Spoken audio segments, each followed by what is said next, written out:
적중하신 토토방방 가족방분들 모두 축하드립니다. 저희 가족방에서 모든 경기 언오버 및 핸디캡 최종 조합 공유해 드리고 있습니다. 적중률 높은 가족방 입장은 고정 댓글에 있는 링크로 문의해 주시기 바랍니다. 9월 21일 EPL 잉글랜드 프리미어리그 7경기 분석 시작하겠습니다. 첫 번째로 웨스트햄 대 첼시 경기 알아보겠습니다. 먼저 웨스트햄은 리그 14위를 기록하고 있으며 이번 시즌 출발이 좋지 않다. 팰리스 원정을 승리하긴 했지만 홈 두 경기를 모두 패하며 중하위권으로 추락했다. 때문에 이번 경기에서 반등이 절실하다. 독일 국대 주전 스트라이커인 필크루그가 부상 중이긴 하지만 보인과 안토니오 등 공백을 메울 선수가 있기에 부담은 크지 않고 쿠두스와 파케타 등이 공격 상황을 이끌 수 있다. 잉스가 크랙 역할을 할 수 있다는 점도 후반 긍정적인 요소라고 볼 수 있을 것이다. 이어서 첼시는 리그 8위를 기록하고 있으며 지난 라운드 원정 경기에서 교체로 들어온 은쿤쿠의 결승골로 승리했다. 울버햄튼 원정 대승 이후 홈에서 팰리스에 승리하지 못했었는데 3경기 2승 1무를 기록하며 상위권 진입을 노리고 있다. 리스 제임스와 구스토의 수비 자원을 비롯해 중앙 미드필더인 엔조의 부상 결장이 있지만 선수단 구성이 좋기에 대체 자원은 충분하다. 이 경기에는 카이세도의 파트너로 팔머가 나설 수도 있고 엔조의 복귀도 가능한 상황이다. 첼시는 재계약을 한 잭슨이 아직은 기대 이상의 결정력을 보여주지 못하고 있다. 그래도 네토와 제이든 산초, 은쿤쿠 등 공격을 책임질 선수들은 즐비하다. 단 수책과 알바레즈가 중원을 두텁게 하고 나설 웨스트햄이기에 홈에서 승점 3점을 허용하진 않을 것으로 예상되는 매치업이다. 무승부를 추천합니다. 두 번째로 에스턴 빌라 대 울버햄턴 경기 알아보겠습니다. 먼저 에스턴 빌라는 리그 5위를 기록하고 있으며 리그에서 4경기 3승을 달리고 있다. 아스날 상대로 1패가 있긴 하지만 그래도 좋은 출발이다. 주중에는 스위스 원정을 다녀왔는데 영보이스를 완파하며 챔스 출발을 잘했다. 수비진에 다소 부상자가 있긴 하지만 파우 토레스와 콘사, 루카스 디뉴 등이 안정감을 주고 있고 와킨스가 직전 경기 멀티골로 살아난 모습이다. 필로진과 마트센 등 새롭게 가세한 선수들도 팀에 큰 힘이 되고 있는 모습이다. 이어서 울버햄턴은 리그 18위를 기록하고 있으며 시즌 출발이 너무 좋지 못하다. 지난 라운드에서는 뉴캐슬 상대로 홈에서 승점을 따내지 못했고 개막 이후 무승을 기록하고 있다. 거기에 주중 원정 경기에서는 브라이튼에 패하며 컵대회에서 조기 탈락하기도 했다. 황희찬과 쿠냐 등의 득점이 안 나오는 데다 라르센 갓의 효과도 미비한 모습이다. 빌라가 주중에 원정을 다녀오긴 했지만 그건 상대 역시 마찬가지다. 또 경기력 저하가 큰 원정팀과 달리 듀런과 마트센, 필로진 등이 좋은 경기를 하며 로테이션이 원활하게 돌아가고 있는 모습이다. 와킨스와 맥긴이 경기 내내 공격적으로 상대 수비를 공략할 빌라가 승리할 것이다. 에스턴 빌라 승리를 추천합니다. 핸디 언오버 및 최종 조합 받아보실 수 있는 가족방 입장 방법 알려드리겠습니다. 먼저 영상 하단의 댓글을 클릭해 주세요. 두 번째로 댓글 속 가족방 링크를 클릭해 주세요. 마지막으로 채팅 참여하기 누르신 후 메시지 주시고 답장 기다려 주시면 가족방 입장 도움드리도록 하겠습니다. 그럼 분석 이어가 보도록 하겠습니다. 세 번째로 풀럼 대 뉴캐슬 유나이티드 경기 알아보겠습니다. 먼저 풀럼은 4-2-3-1 포메이션을 주로 사용하며 중원 장악력을 바탕으로 공격을 전개하는 스타일을 선호한다. 하지만 최근 3경기 연속 승리가 없으며 수비 불안이 지속되고 있다. 리그 개막 이후 한 번도 무실점 경기를 기록하지 못했고 공격의 핵심 자원인 비니시우스의 부상으로 인해 득점력이 떨어질 가능성이 크다. 새롭게 영입된 넬슨은 빠른 발을 이용한 공격 전개에서 중요한 역할을 맡을 전망이지만 팀 전체의 전술적 완성도는 아직 부족한 모습이다.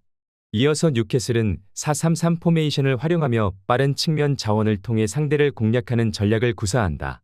개막 이후 무패를 기록하고 있으며 안정적인 운영 능력이 돋보인다.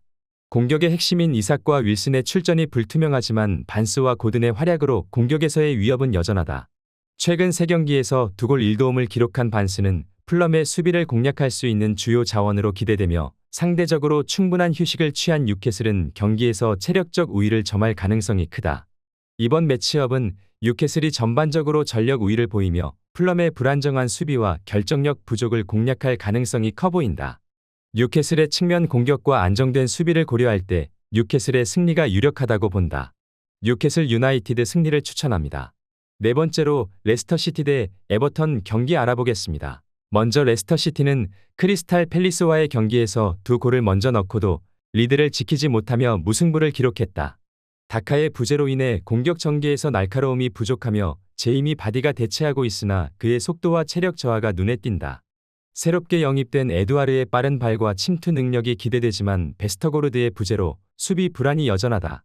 후반 집중력 저하로 인해 다시 실점할 가능성을 열어둬야 할 것이다. 이어서 에버턴은 리그 4연패 중이며 수비에서 큰 문제를 겪고 있다. 브랜스웨이트와 콜먼의 부상으로 수비진이 흔들리고 있으며 애슐리 영의 대체는 부족하다. 칼버트가 복귀할 예정이지만 완전한 컨디션이 아니기에 공격력이 크게 향상될지는 미지수다. 세트피스를 활용한 공격이 주된 전략이 될 가능성이 높지만 전반적인 경기력 회복이 시급한 상황이다.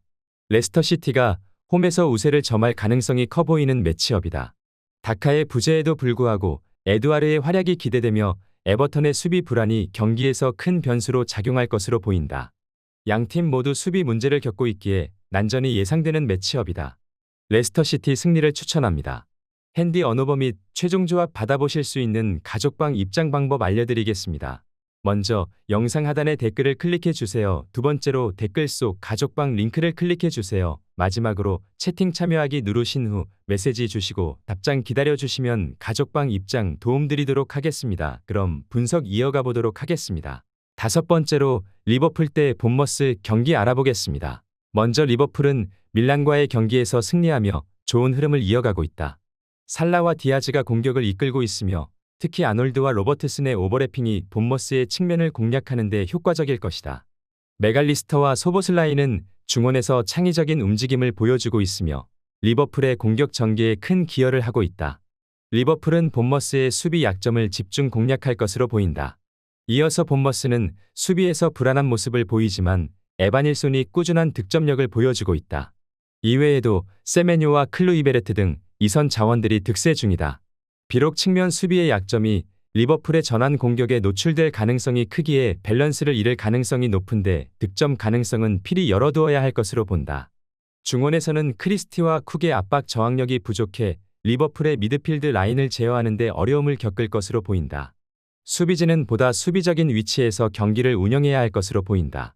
리버풀이 상대적으로 공격적으로 경기를 주도할 가능성이 크다. 본머스는 수비 조직력이 불안하며 리버풀의 빠른 측면 공격에 대응하기 어려울 것이다. 리버풀의 승리가 유력해 보이는 매치업이며 일방적인 경기를 예상해본다. 리버풀 승리를 추천합니다.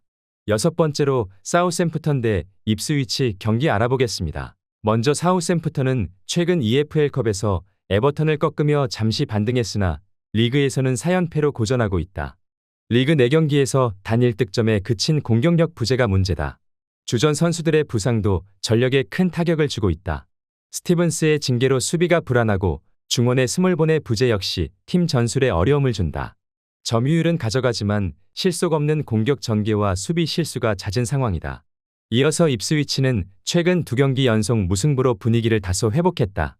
풀럼과 브라이튼과의 무승부로 저력을 보였으나 공격에서의 창의성 부족이 여전히 문제가 되고 있는 상황이다.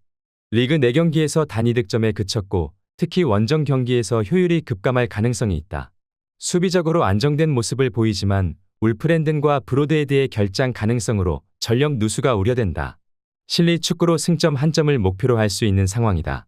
이번 경기는 공격력이 강하다고 볼 수 없는 양팀들의 매치업이다.